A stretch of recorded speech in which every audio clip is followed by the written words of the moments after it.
from 2019 to 23, net core Crown debt increased by 169%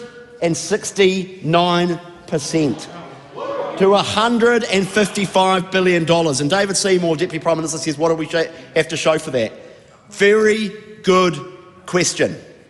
Our health system is not 169% better off. Our education system is absolutely not 169% better off. Our economy is not 169% better off.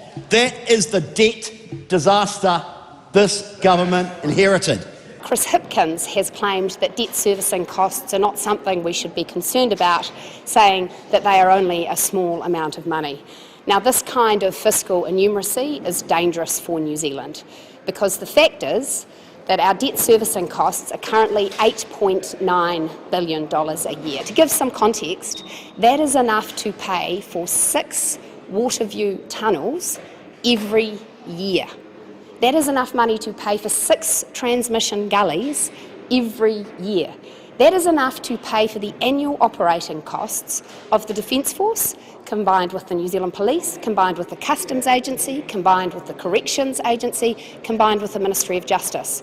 And yet what Chris Hipkins is trying to gaslight New Zealanders about is that debt servicing costs are not something we need to worry about. We are effectively borrowing to invest in hospitals, schools and roads. It is very clear to me that Chris Hipkins is laying his stake in the ground, that he is prepared to walk away from that. I want to warn him against that, because every New Zealander will pay the price if a Labour Greens government puts our fiscal reputation at risk. Chris Hipkins needs to read an economics textbook and read a bit about his history, because Michael Cullen would never have allowed for the fiscally reckless approach that Chris Hipkins has been signalling. Remember the cost of living payment?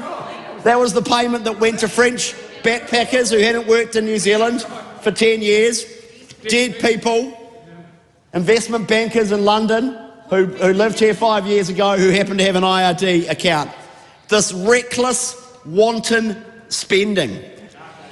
And it is perhaps unsurprising that Chris Hipkins and Aisha Verrill and Grant Robertson and Jacinda Ardern are refusing to front up to the COVID-19 Royal Commission and answer public questions about the economic response to COVID. Why are they refusing to do that?